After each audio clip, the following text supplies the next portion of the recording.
ইহুদিরা বলে এমন প্রশ্ন জানা আছে এগুলোর কিছুই মোহাম্মদ জানে না। ইহুদিরা এসে হাজির, মোহাম্মদ আমরা কালিমা পড়ে মুসলমান হব, আল্লাহ রাসূল তো মহা খুশি, তাই আসো, তবে শর্ত আছে। কি শর্ত? 3টা প্রশ্নের উত্তর দিতে পারলে লাইন ধরে আমরা সব কালিমা পড়ে ফেলবো। কোন 3টা প্রশ্ন বলো? তারা প্রশ্ন শুরু করলো। প্রশ্ন নাম্বার 1, মা হুয়া রূহ। মোহাম্মদ বলো তো রূহ কারে বলে?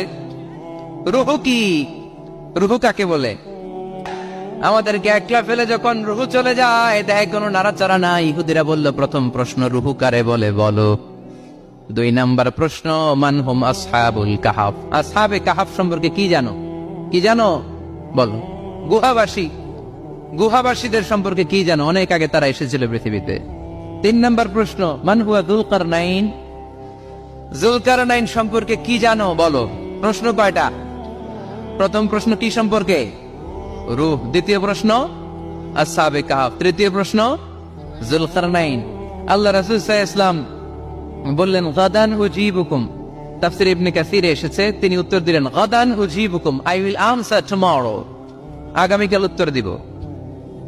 কারণ জানেন না তো কি করে বলবেন, আর না জানলে উনি বানায় কিছু বলেন। কারণ কোরআন তো পরিচয় দিয়েই দিল, তিনি মন গড়া কখনো কিছু বলেন। আগামীকাল উত্তর দিব। ওরা আগামীকাল উত্তরের জন্য হাজির, কিন্তু ওহী আসে নাই, উনি বলতেও পারে না।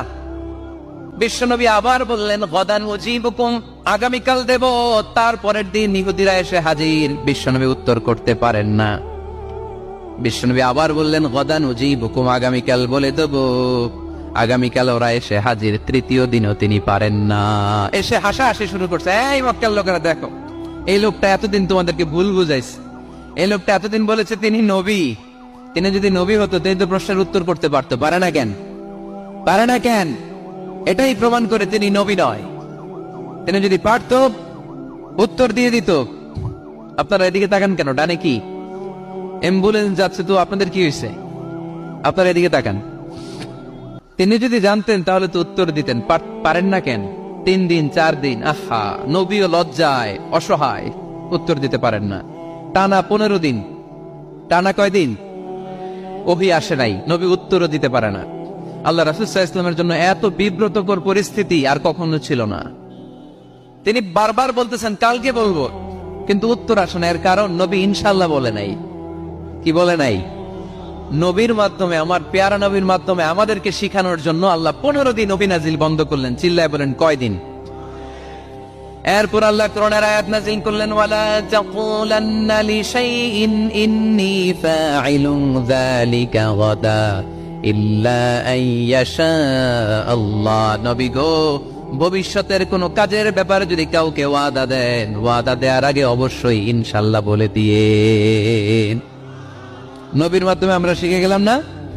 এবার আল্লাহ 3টা প্রশ্নের উত্তর জানায় দিলেন। ইয়াসআলুনাকা আনির রূহ কুলির রূহু মিন আমরি রাব্বি ওয়া মা উতীতুম মিনাল ইলমি ইল্লা কালিলা।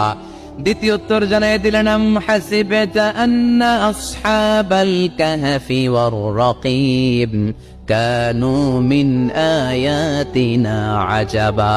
3 নাম্বার প্রশ্নের উত্তর আল্লাহ সূরা কাহফে জানিয়ে দিলেন ইয়াসআলুনাকা আন যিল কারনাইন কুল সাআতলু আলাইকুম মিনহু যিকরা। আল্লাহু আকবার।